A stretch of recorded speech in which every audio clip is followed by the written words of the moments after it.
Hello students, नमस्कार। देखिए, इस कोरोना काल में एक बार फिर से स्कूलें जो हैं उनको 31 जुलाई तक बंद कर दिया गया है। 31 जुलाई तक जो है वो सूचना आई है कि बंद रहेंगी। उम्मीद करता हूं कि आप सभी जो है वो दिए गए जो भी लेक्चर आपके पास में आ रहे हैं उन लेक्चर को आप जो है पढ़ रहे होंगे, साथ ही साथ अपने नोट्स बना रहे होंगे। तो ये काम आप जो है वो लगातार करते रहिएगा, जिससे कि आपका जो है वो अध्ययन का जो ये जो टाइम है ये खराब नहीं हो। तो बराबर जो है आप जो है अपनी स्टडी करते रहिए और कोरोना से भी अपने आप को बचाते रहिए। तो हम कल के लेक्चर में हमने पढ़ा कि धारिता जो है उसका मात्रक कूलाम प्रति वोल्ट या फैरड है और ये एक बहुत बड़ा मात्रक है। तो एक फैरड कितना होता है इसे परिभाषित हम करने जा रहे हैं। तो एक बार मैं फिर से यहां बता देता हूं आपको, धारिता C बराबर Q बटे में V। Q जो है वो कूलाम और V जो है वो यहां पर वोल्ट, कूलाम प्रति वोल्ट, और कूलाम प्रति वोल्ट को कलेक्टिवली हम कहते हैं फैरड। इसलिए धारिता का मात्रक क्या हुआ? फैरड।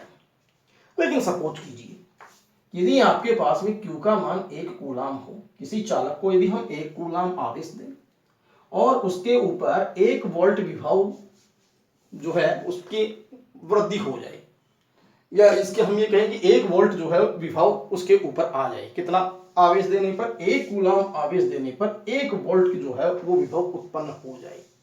तो फिर इस केस में आप धारिता निकालेंगे तो C बराबर Q बटे में V।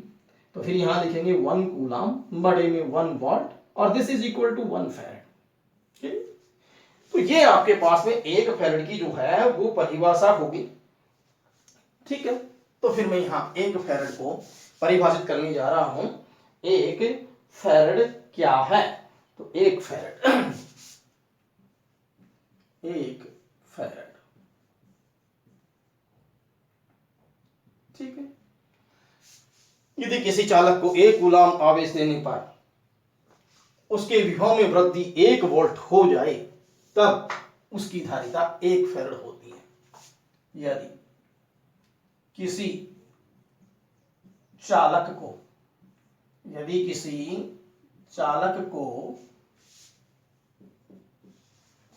ठीक है, ये तो मैंने आपको समझाने के लिए यहां पर ये चीज बताई थी। यदि किसी चालक को 1 कूलाम आवेश देने से 1 कूलाम आवेश देने से 1 कूलाम आवेश देने से विभव में 1 वोल्ट की वृद्धि हो जाए, 1 वोल्ट की वृद्धि हो जाए, 1 वोल्ट की वृद्धि हो जाए, तब इसकी धारिता 1 फैरड होगी, 1 फैरड होगी। ठीक है, ये हो गई आपके पास में परिभाषा किसकी? 1 फैरड की। तो कैसे लिख सकते हैं? हम देख सकते हैं, यदि Q बराबर 1 कूलाम, ठीक है, और V बराबर 1 वोल्ट और C बराबर Q बटे में V बराबर 1 कूलाम बटे में 1 वोल्ट, 1 कूलाम बटे में 1 वोल्ट। तो इसी चीज को हम क्या लिख सकते हैं? 1 फैरड लिख सकते हैं। तो अब आप जो है 1 फैरड को परिभाषित कर लीजिए कि यदि किसी चालक को 1 कूलाम आवेश देने पर इसके विभव में 1 वोल्ट की वृद्धि हो जाए तब इसकी धारिता 1 फैरड होती है। क्लियर? अब हम यहां से एक बात और देखेंगे, ये एक बहुत बड़ा मात्रक है, लेकिन हमें जो है वो प्रैक्टिकली जो है वो छोटे मात्रकों की जरूरत पड़ती है। जैसे मैं ये कहूं कि द्रव्यमान का जो है टन है या क्विंटल है, ये हमारे पास में बड़े मात्रक हैं, लेकिन हमें जो है डेली रूटीन के लिए मान लो कि हम जाएं तो किलोग्राम जो है उसका ऐसा ही मात्रक है, तो किलोग्राम जो है वो उसका थोड़ा शॉर्ट मात्रक है। लेकिन मैट्रिक टन और टन जो है ये ज़्यादा बड़ी मात्रक है। तो उसी तरीके से 1 फैरेड जो है वो बहुत बड़ा मात्रक है। तो फिर अन्य मात्रक कौन कौन से होंगे? अन्य मात्रक क्या? Micro milli farad this is equal to 10⁻³ farad. ठीक है, 1 micro farad this is equal to 10⁻⁻6 farad. ठीक, ऐसे ही 1 नैनो फैरेड 10⁻⁻9 फैरेड 9 फैरेड, और 1 pico farad this is equal to 10⁻12 farad. तो ये आपके पास में अन्य मात्रक हो गई, किसके? जो है धारिता की। तो ये इनका यूज हम जो है प्रैक्टिकली करते हैं, ये एक बड़ा मात्रक है। अब हमारे बस में बात आती है अगली कि इसका विमीय सूत्र क्या होगा। तो विमीय सूत्र जो है उस पर आते हैं। विमीय सूत्र,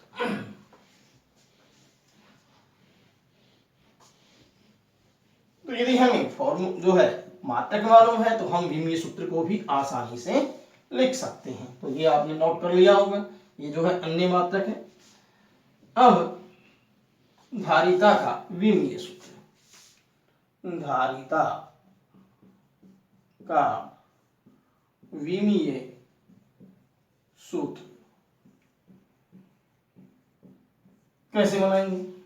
देखिए, C बराबर Q बटे में V, कूलाम बटे में वोल्ट, कूलाम बटे में वोल्ट, कूलाम बटे में वोल्ट मैंने यहां लिखा, दिस एम्प्लाइज कूलाम AT, या एक बार हम ऐसे भी लिख सकते हैं मात्रक के तौर पे, कूलाम बटे में वोल्ट इक्वल कूलाम बटे में जूल प्रति कूलाम। कूलाम कहाँ चला गया? ऊपर, तो कूलाम स्क्वायर हो गया। एक बार फिर ध्यान दीजिए, यहां धारिता का जो मात्रक लिखा मैंने वो क्या लिखा? कूलाम प्रति वोल्ट। कूलाम प्रति वोल्ट, वोल्ट की जगह क्या लिख दिया? जूल प्रति कूलाम। तो कूलाम एक और ऊपर चला गया, कूलाम स्क्वायर प्रति जूल इक्वल यहाँ A2T2, क्योंकि कूलाम का जो है विमीय सूत्र AT होता है, और ये ऊर्जा है या कार्य है M1 L2 और T-2। अब इकट्ठा कर दें, क्या आ जाएगा? M पर -1, L पर -2, T 2 ऊपर जाएंगे तो पॉजिटिव होंगे, तो पहले से 2 ऊपर बैठा हुआ था तो T4, और A पहले से ही ऊपर था A2।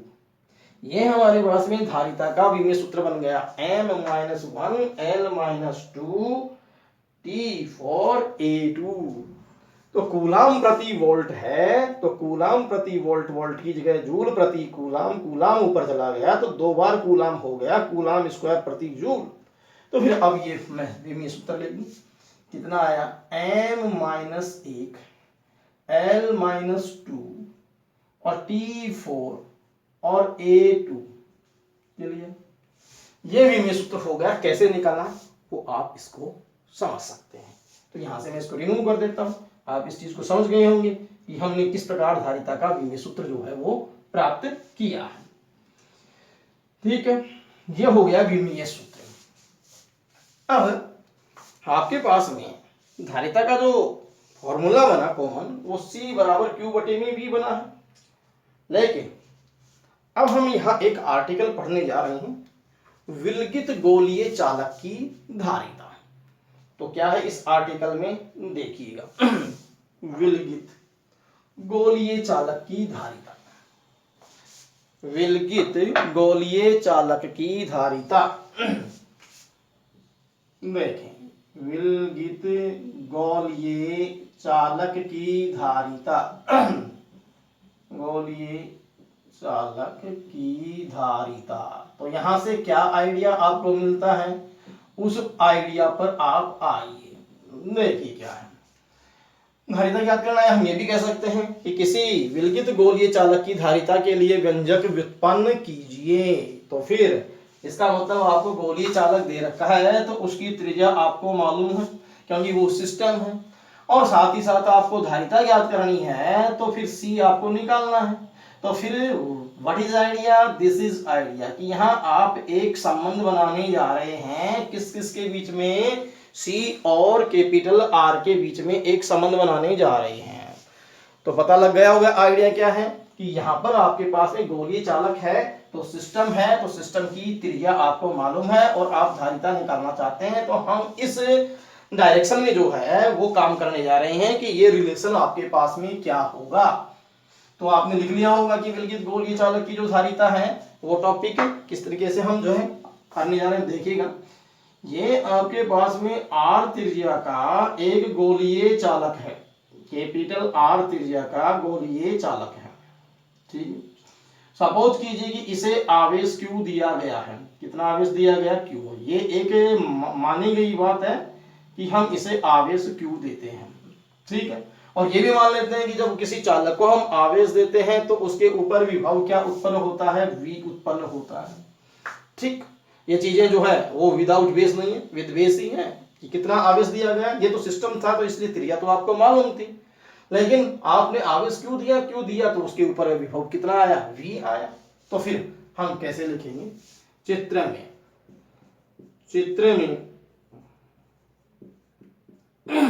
में कैपिटल आर त्रिज्या का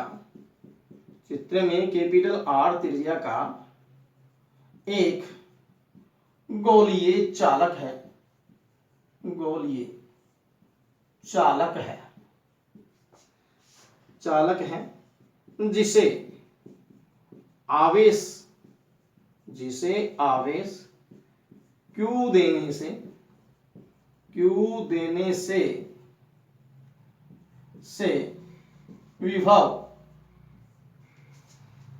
आवेश क्यू देने से विभव v से वृद्धि होती है, क्लियर। आर त्रिज्या का एक गोलीय चालक है जिसे आवेश क्यू देने से विभव v से वृद्धि होती है। तो फिर आता है धारिता की परिभाषा से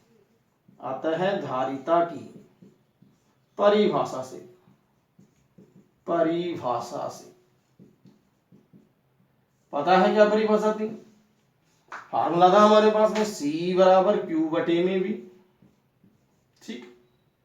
ये फार्मूला हमारे पास में नंबर 1 हो गया। तो ये बात मैंने किस आधार पे लिखी, ये धारिता की परिभाषा से आई थी ये बात, Q समानुपाती V, Q बराबर CV और C बराबर Q बटे में V। तो यहाँ कोई भी बात विदाउट बेस नहीं है, विद बेस ही है कि आवेश कितना दिया है Q, विभव कितनी हुई वृद्धि V, तो फिर धारिता होगी C। लेकिन एक बात है कि हमने चैप्टर नंबर 2 के अंदर किसी गोलीय चालक के पृष्ठ पर विभव V का फॉर्मूला पढ़ा था। तो फिर वो फार्मूला क्या था वो मैं यहां लिखने जा रहा हूं। लेकिन गोलीय चालक के पृष्ठ पर विभव, याद होगा तुम्हें, याद कीजिए दिन क्या था, बता सकते हो। त्रिज्या कितनी है, कैपिटल आर, आवेश कितना दिया गया क्यू, तो फिर विभव का फार्मूला क्या है विभव v बराबर q बटे में 4 pi epsilon not r, this is second equation. इसका मतलब ये किससे आई, परिभाषा से। ये आर्टिकल आपने कहां पढ़ा, पिछले वाले चैप्टर में। तो फिर इस v की वैल्यू हम यहां पर पुट कर दें, बोलो क्या आएगा, 1 व 2 से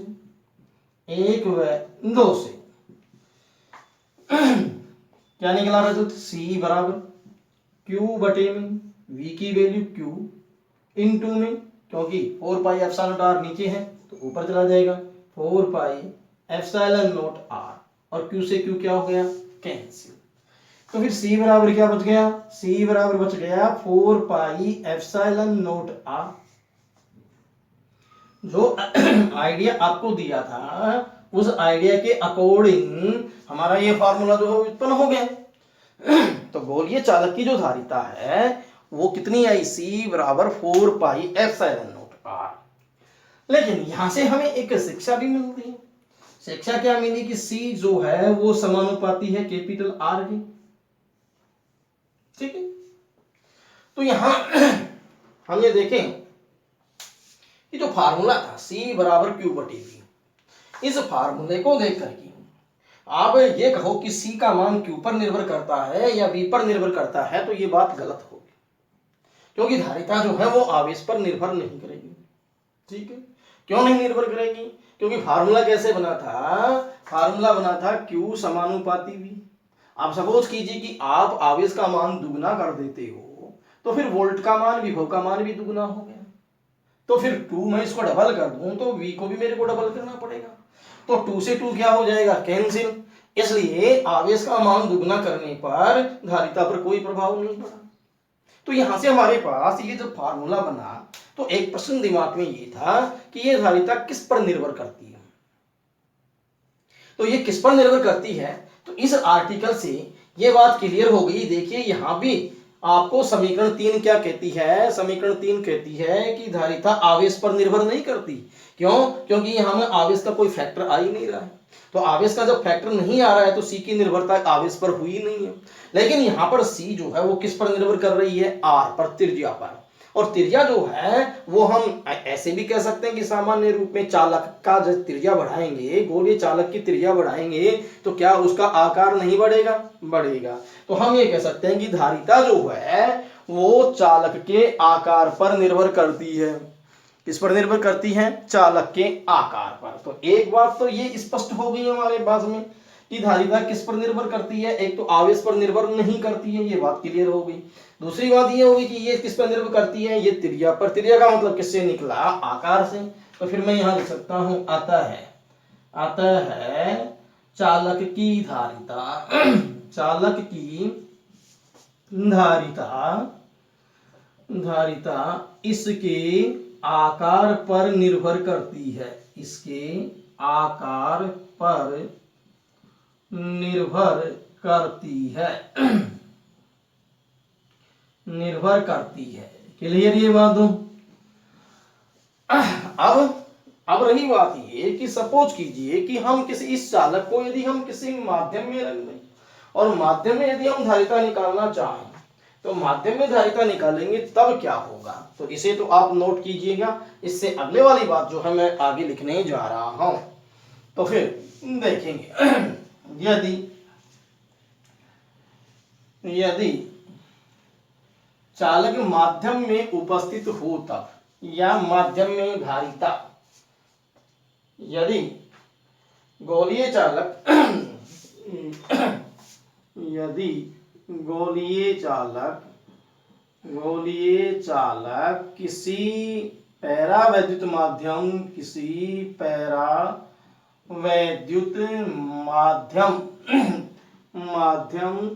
एप्सिलॉन आर में उपस्थित हो तब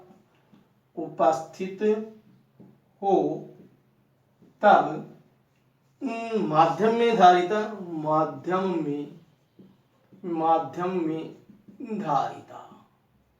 तो फिर ऐसी स्थिति में हम लिख सकते हैं कि Cm के लिए फार्मूले भी ध्यान दीजिए। 4 pi epsilon not epsilon m और इनटू में कैपिटल R। क्योंकि ये आपके पास में जो है ये माध्यम की जो है वो विद्युतशीलता आ गई। ठीक, अब यदि हम निर्वात की विद्युतशीलता की बात करें, निर्वात को ही माध्यम के तौर पर लें तो फिर एप्सिलॉन m का मान 1 करना पड़ेगा। तो फिर ऐसी स्थिति में तो निर्वात में धारिता C बराबर 4 पाई एप्सिलॉन R आ जाएगी। ठीक, तो फिर इसे हम ऐसे लिख सकते हैं Cm बराबर 4 pi epsilon not capital R into epsilon m। ठीक है, इसी कॉम्बिनेशन R की इसके साथ कर लेंगे और ये नंबर आपके पास में कितनी हो गई? 4। लेकिन C किससे? 3 और 4 से, 3 व 4 से क्या रिजल्ट आया? रिजल्ट आया Cm बराबर ये वैल्यू C इंटू में एप्सिलॉन m। ठीक, इसका मतलब माध्यम में जो धारिता आई वो निर्वात की धारिता की एप्सिलॉन m गुना हो गई। कितने गुना हो गई? एप्सिलॉन m गुना। तो फिर धारिता बढ़ भी गई किसमें? माध्यम के अंदर। तो फिर हम लिख सकते हैं यहाँ ये तो नंबर हो गई हमारे पास में कितनी? 5। तो इससे एक रिजल्ट तो क्या निकला? एक तो रिजल्ट ये निकला कि हम एप्सिलॉन m की बजाय Cm अपॉन में ये जो है माध्यम की आपके पास में जो है एप्सिलॉन नॉट, सॉरी ये एप्सिलॉन r आएगा यहाँ पर, इसे हमें ठीक कर लेना चाहिए। ये एप्सिलॉन m नहीं होगा, ये एप्सिलॉन r। यहाँ क्या लिखा मैंने, परावैद्युत माध्यम एप्सिलॉन r, तो ये एप्सिलॉन r आपेक्षिक विद्युतशीलता, और यहाँ भी आपके पास में कितना आएगा, एप्सिलॉन r। ठीक है, तो फिर ये चीज भी जो है वो कितनी आ जाएगी, एप्सिलॉन r। अब एक रिजल्ट तो ये निकला कि हम Cm अपॉन में C इक्वल एप्सिलॉन r लिख सकते हैं। This implies C epsilon r बराबर Cm अपॉन में C, माध्यम में धारिता एवं निर्वात में धारिता का अनुपात आपेक्षिक विद्युतशीलता होती है, एक बात। दूसरी बात हमारे को यहाँ क्या पता लगी कि माध्यम में जो धारिता होती है वो निर्वात की धारिता से बड़ी होती है, ये हमारे पास में आ गई दूसरी बात। तो इसका मतलब धारिता कहाँ ज्यादा होगी, धारिता माध्यम में ज्यादा होगी, और निर्वात की तुलना में कितने गुना होगी, एप्सिलॉन r गुना होगी। और एप्सिलॉन r क्या चीज है, एप्सिलॉन r माध्यम की विद्युतशीलता है।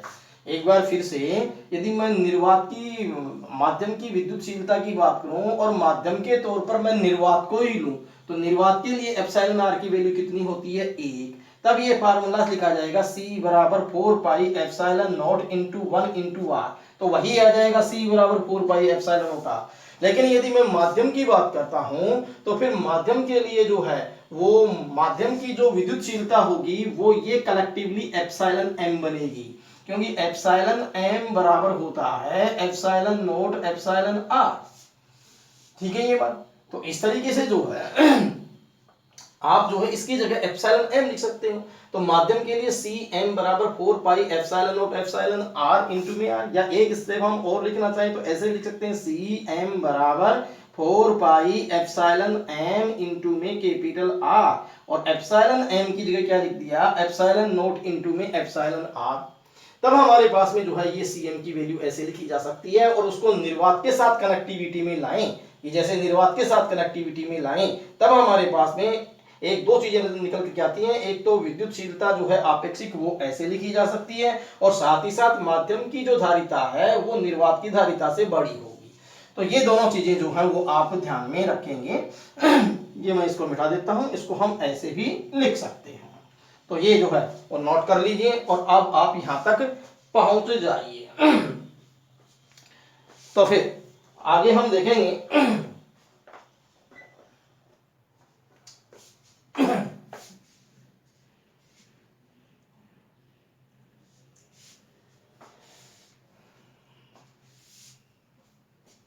तो फिर पता लग गया ये चीज का कि माध्यम में धारिता निर्वात की धारिता से अधिक होती है, माध्यम में धारिता का मान बढ़ जाता है, तो ये बात यहां लिख दी जाती है। अतः परावैद्युत माध्यम में धारिता, अतः परावैद्युत माध्यम में धारिता, परावैद्युत माध्यम में धारिता निर्वात की धारिता की तुलना में, निर्वात की धारिता की तुलना में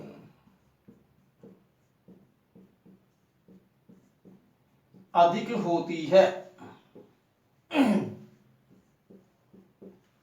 अधिक होती है। ठीक है, अब हम कलेक्टिवली क्या देख चुके हैं कि किसी चालक की धारिता जो है वो एक तो उसके आकार पर निर्भर करती है, और दूसरी बात का सबूत ये भी मिल गया कि जो धारिता है वो माध्यम की, परावैद्युत माध्यम की उपस्थिति पर भी निर्भर करती है, जबकि वो आवेश पर निर्भर नहीं करती। तो फिर अब हम ये देखें कि धारिता जब आकार पर निर्भर करती है, C समानुपाती कैपिटल R आया, त्रिज्या आया, तो हम एक एग्जाम्पल ले लें कि यदि पृथ्वी को गोलीय चालक मान लिया जाए तब इसकी धारिता जो है वो हमारे पास में कितनी आएगी। तो ये उदाहरण है आपका 4.1, एग्जाम्पल 4.1। 1। क्या कहता है, यदि पृथ्वी को गोलीय चालक मान लिया जाए तब इसकी धारिता क्या होगी। ठीक, तो फिर देखिए, यदि पृथ्वी को गोलीय चालक माना जाए तब इसकी धारिता क्या होगी।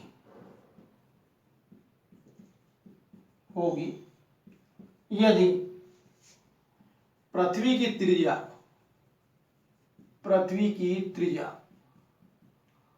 r बराबर 6.4 गुणा 10 की घात 8 मीटर, 6.4 गुणा 10 की घात 8 मीटर, 10 की घात 6 मीटर, सॉरी 10 की घात 6 मीटर। ठीक है, तब इसकी जो है वो क्या धारिता होगी, तो C ज्ञात करनी है हमें, तो C का मान ज्ञात करना है। तो C बराबर हमें पता है कि 4 pi epsilon not capital R होता है। किसी गोलीय चालक की धारिता जो होती है वो आपके पास में इतनी होती है। ठीक, तो फिर इस चीज को हम लिखें तो कैलकुलेशन से बचने के लिए हम ऐसे लिख सकते हैं कि R बटे में 1/4 पाई एप्सिलॉन नॉट। देख सकते हो, यदि किसी को नहीं सकता है तो 4 पाई एप्सिलॉन नॉट को ऊपर लेके चले जाओ, तो स्टेप तो वही आ जाएगी। लेकिन मैंने ऐसा क्यों किया, इसलिए किया मैंने C बराबर ये आ गया R/K, ये इलेक्ट्रोस्टैटिक कांस्टेंट या इस तरह वैद्युत नियतांक हो गया। तो फिर यहां से R की वैल्यू लिखें तो 6.4 गुणा 10 की पावर 6 और बटे में इलेक्ट्रोस्टैटिक कांस्टेंट की वैल्यू लिखें तो 9 गुणा 10 की घात 9। अब ये धारिता ये आपके पास में मीटर में है और ये जो है वो SI unit newton metre square पर कूलम में। तो फिर ये मात्रक जो धारिता का जब ये एसआई मात्रक हैं इनके, तो फिर एसआई मात्रक धारिता का फैरड होता है, तो ये चीज किस में आएगी, ये फैरड में ही आएगी। ठीक, अब हम इसको यदि सॉल्व करने लगे तो ये हमारे पास में आ जाएगा 0.0000711 फैरड। ठीक है, आप इसको कैलकुलेशन करके देख लीजिए, 10 की पावर 9 ऊपर जाएगी, 10 की घात -3, 9 का इससे भाग दोगे तो ये स्टेप आपके पास आएगी, तो कैलकुलेशन आप कर सकते हो। लेकिन मैं इस चीज को ऐसे भी लिख सकता हूं, C बराबर कितना 711 गुणा 10 की घात -6 फैरड।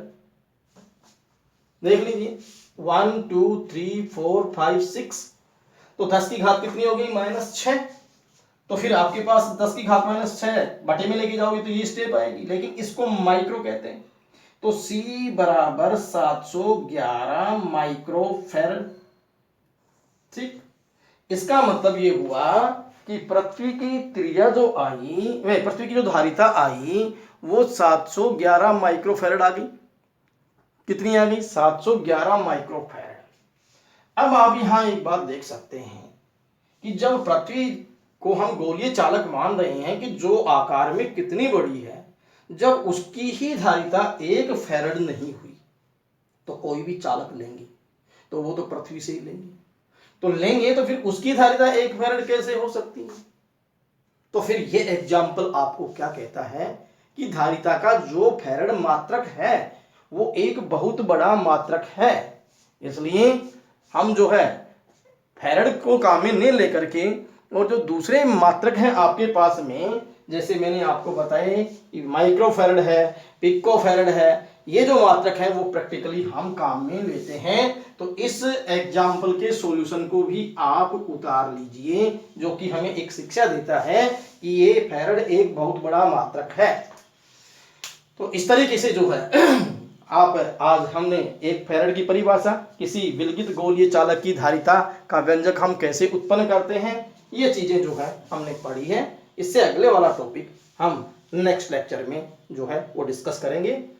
और अब आप इसको उतार करके उसकी तैयारी आप बराबर करते रहिए। धन्यवाद।